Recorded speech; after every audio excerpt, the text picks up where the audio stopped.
Continuamos acompañándote en esta mañana y ya estamos con el diputado nacional Pablo López porque, bueno, hay toda una expectativa y una preocupación fundamentalmente, ¿no?, por estos primeros días de gestión de Mauricio Macri y la utilización del decreto, ¿no? Algunos confrontaban y mostraban dos imágenes. En apenas 5 o 6 días de haber asumido la presidencia, ya son por lo menos 30 los decretos que Macri impulsó, cuando la presidenta creo que solamente tuvo 3 en toda su gestión, ¿no? ¿Cómo estás, Pablo? ¿Qué tal? Hola, Mabel. Buenos días.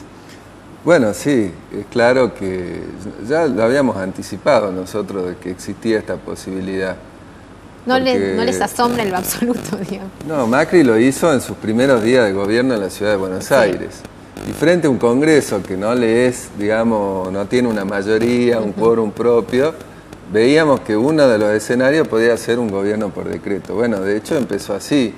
Y además tomando cuestiones que son facultades del Congreso. Por ejemplo, el tema de las retenciones es un tema impositivo, lo debe discutir el Congreso. Sí. El nombramiento de estos ministros de la Corte de Justicia, que está siendo cuestionado incluso por propios y ajenos, digamos, de Macri. Eso ha sido realmente alarmante, claro, ¿no? Que ya vaya, digamos, a instalar algo en otro poder. Ha llegado incluso más lejos de lo que llegó Cristina. Sí. Con lo cual, es decir, un gobierno, un candidato en su momento que se presentó como que venían a recuperar la República contra los atropellos, las arbitrariedades del gobierno anterior, está utilizando los mismos métodos, incluso más a fondo. Claro, ¿no es cierto? Totalmente. En este caso, mediante los decretos de necesidad y urgencia. Nosotros estamos hablando con otros bloques para ver la posibilidad de pedir una convocatoria extraordinarias, no solo por los decretos, sino también para discutir un paquete de leyes para proteger a los trabajadores frente al ajuste, ¿no es cierto? Es decir, un aumento de emergencia para trabajadores y jubilados, que la mínima llegue a los 8.500 pesos, prohibición de despidos y suspensiones, bueno, el impuesto a las ganancias, que se elimina el impuesto a las ganancias. Fíjate que eliminaron las retenciones. Claro, eso te iba a decir, ¿no?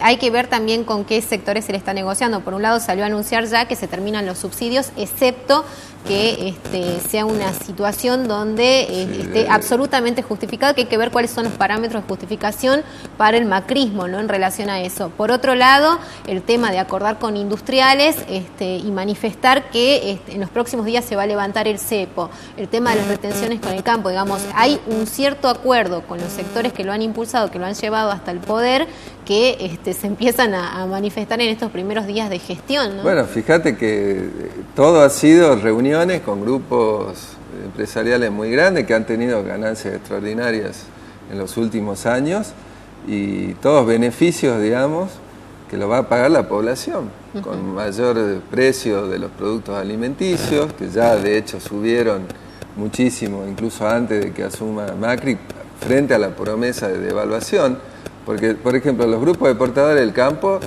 ya tienen eliminadas las retenciones, muchos de manera total, otros, digamos, parcial, pero aún así no van a exportar ni a liquidar hasta que no venga la devaluación. Es decir, que la especulación continúa y los trabajadores que tienen un salario que es de carácter alimentario, porque el salario no es una ganancia, siguen pagando el impuesto a las ganancias.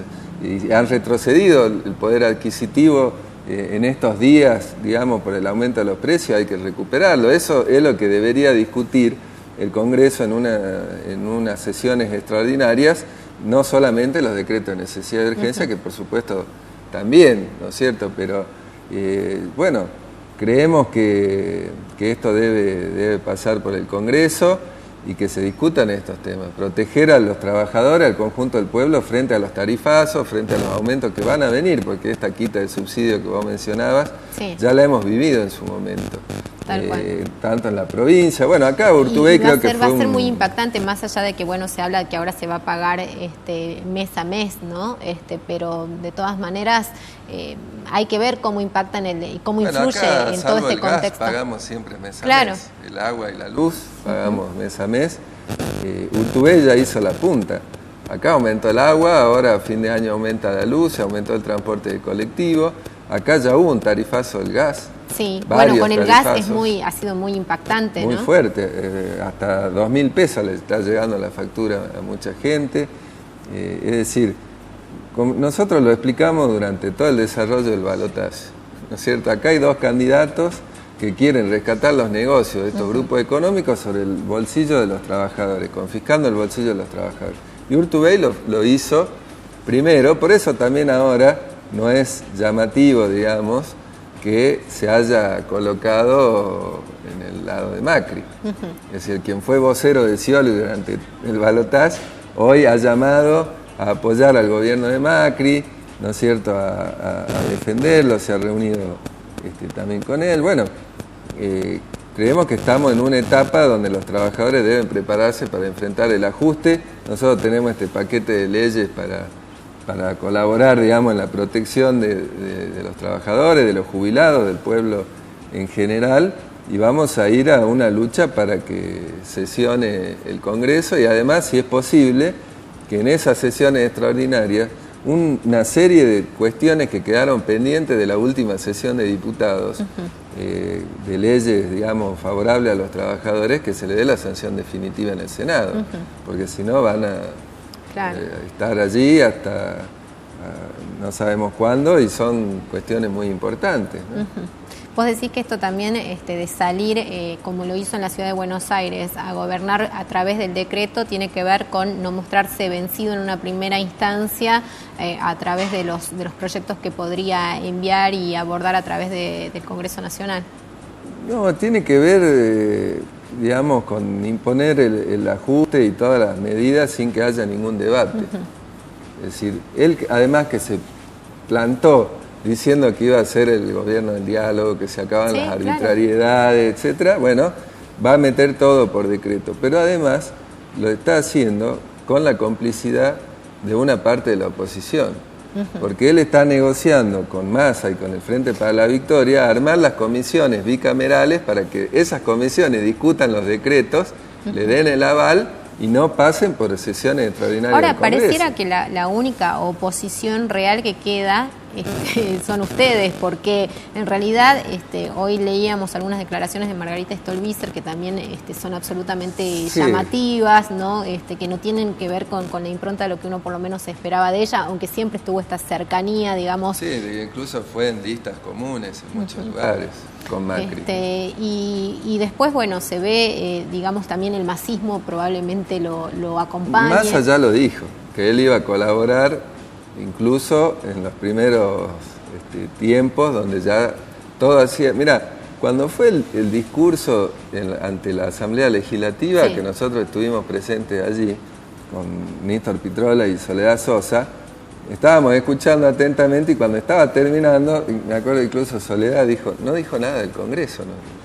Sí, quiere decir que ya ahí veíamos que había una especie de anuncio oculto de que iba a gobernar por decreto, porque no mencionó, no dijo voy a mandar tal ley para que el Congreso la discuta, voy a mandar esto, nada, es decir, que ya anunciaba.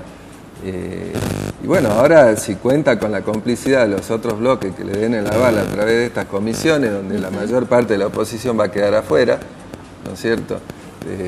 Por eso nosotros queremos que se convoquen a sesiones extraordinarias. ¿Cómo crees? ¿Con quién crees que se va a poder acordar, no? Porque obviamente... Bueno, una parte del PJ ya acordó, ya se pasó directamente al macrismo, ¿no es cierto? Scioli, de hecho, creo que ya todos dicen que tiene ya un acuerdo incluso para tener algún lugar diplomático en Italia.